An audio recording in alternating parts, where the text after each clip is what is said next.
नमस्कार. मी आपली उषा चव्हाण बोलतेय. तुम्हाला वाटत असेल की इतके दिवस या कुठं गायब होत्या.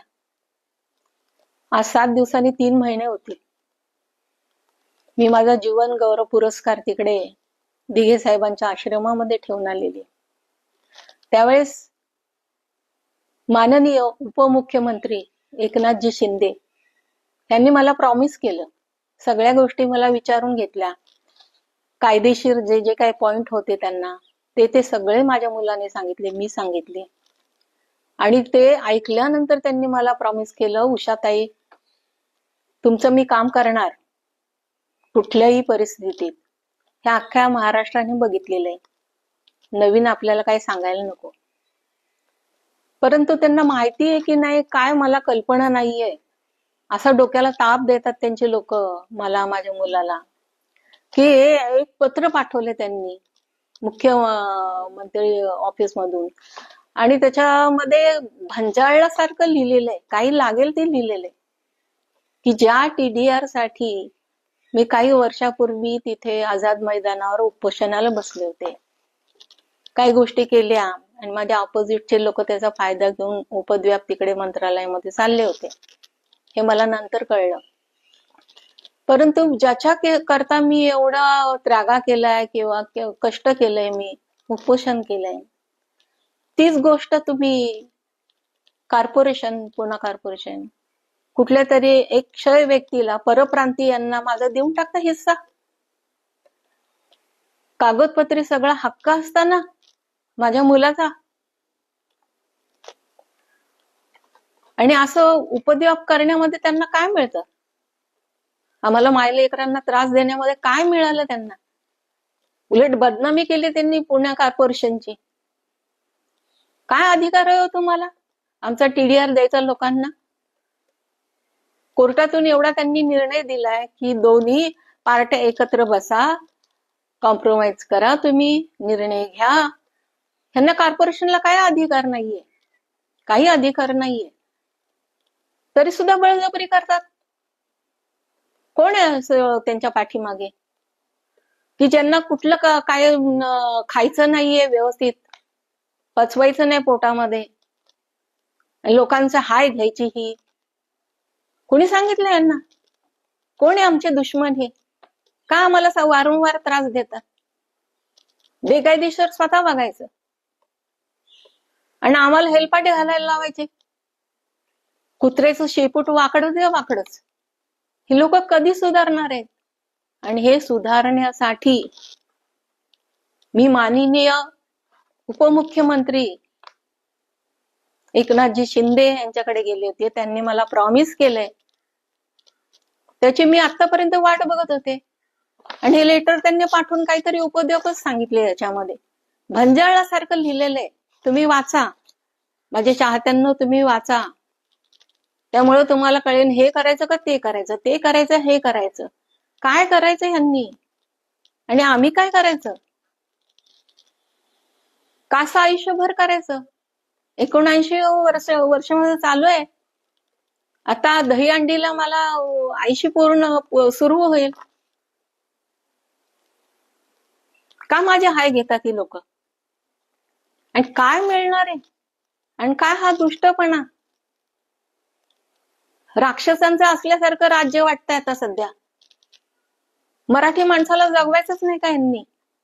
परप्रांतीयांना देत बसायचं आमचं हक्काचं, जे कष्टाचं आहे, जे आमचे अधिकार ज्याच्यावर आहेत. तुम्हाला काय अधिकार आहे आमची गोष्ट लोकांना द्यायची? तुम्ही तुमचंच पत्र वाचा, हे कसं भंजाळल्यासारखं लिहिलंय ते. हे करू का ते करू, ते करू का हे करू, असं तुमची परिस्थिती झालेली आहे. आणि हे मला आज बोलायचं कारण हे की अजून 7 दिवसांनी 3 महिने होतील. मध्ये एकदा त्यांचे PA, 1 नंबरचे जे PA आहेत, त्यांचा फोन आला होता, 10 दिवसाच्या आतमध्ये मीटिंग ठेवतो. त्यानंतर त्यांचा फोनच आला नाही. त्यानंतर मंगेश देसाई यांना पण आम्ही कॉन्टॅक्ट केलं की तुम्ही एकत्र बसवा आणि निर्णय द्या आम्हाला, कारण 154 खाली UD मिनिस्टरांना अधिकार आहे. म्हणून आम्ही तिथे गेलो. त्यांना आम्हाला डोक्याला ताप द्यायचा नाहीये शिंदे साहेबांना. काय अधिकार नाही, हा आमचा हक्काचा गोष्ट आहे. आणि हक्काच्या गोष्टीला कुणी डावलू नये असं मला वाटतं. आज शिंदे साहेबांच्या कानावर जावं म्हणून मी आज पुढे परत आलेली आहे. आणि माझ्या चाहत्यांना कळायलाच पाहिजे ना की काय प्रॉब्लेम येते. आज मी तुम्हाला पत्र ठेवलेले ते वाचा तुम्ही. काय कसे उपद्व्याप करतात हे लोक, आणि आमचा अधिकार आहे की नाही हे पण वाचा तुम्ही. अर्धा त्याचा हिस्सा, अर्धा आमचा हिस्सा, मधलं जे काही वादविवादाचं आहे ते ठेवा ना तुम्ही. पण आम्हाला सर्टिफिकेट द्या. तुम्हाला काय अधिकार नाही आमचे सर्टिफिकेट स्वतःचा, आमचा अधिकार कुणाला तरी कसाही वाटण्याचा. काय खीर आहे का काय कुणाला लागेल त्यांना वाटायची? झोपेतून जागे व्हा तुम्ही, जे काही गुन्हेगार आहेत ते. मी नावं आता घेत नाही आणि नावं घेण्याची वेळ आणू नये. किरपे साहेब, तुम्ही मला पत्र पाठवलंय ना ते परत नीट वाचा आणि मंत्री साहेबांच्या कानावर घाला. ते तुम्ही काय करता हे माहिती नाहीये. अख्ख्या महाराष्ट्रासमोर मंत्री साहेबांनी मला प्रॉमिस केलंय. बेकायदेशीर असताना मी तिथे गेलेच नसते. मला कुणाला असं खड्ड्यात पाडायचं नाहीये. कुणाचं वाईट चितलं नाही मी आयुष्यभर आणि कधी वाईट चितणार नाही. पण माझे हाय कोणी घेऊ नये. माझं मला वाटायचं द्या तुम्ही सर्टिफिकेट माझ्या हातामध्ये.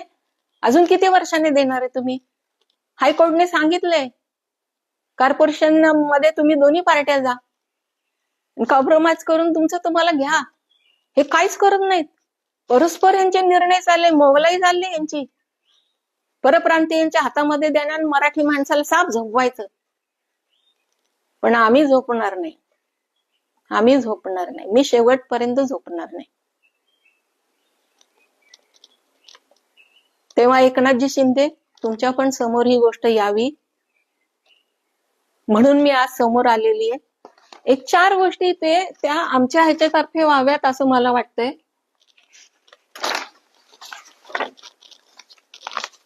ते तुम्हाला पण, माझ्या चाहत्यांना पण मान्य होईल. गेलं रे ते.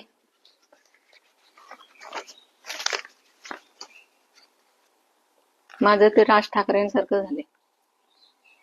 माझा टीडीआर हक्क तात्काळ द्यावा. माझा टीडीआर कोणाची कृपा नाहीये मला देण्याची. तो माझा कायदेशीर हक्क आहे आणि तो हक्क कागदपत्राद्वारे स्पष्ट असताना तो देण्यास विलंब होणे अन्यायकारक आहे. मी महाराष्ट्र शासनाला, संबंधित सर्व अधिकाऱ्यांना नम्रपणे ठाम विनंती करते. 17 मे 2026 रोजी दिलेल्या आश्वासनाचा तात्काळ मान राखावा. माझा टीडीआर कोणत्याही विलंबनाशिवाय तात्काळ प्रदान करा. आम्ही कोणाकडूनही अतिरिक्त लाभ मागत नाहीये. जो आमचा हक्क आहे तो आम्हाला तात्काळ द्यावा ही विनंती. बघा, तुमच्या मनात काय मराठी माणसाविषयी येत असेल ना तर कृपा करून करा. आमचे हाय खाऊ नका. जय हिंद, जय महाराष्ट्र.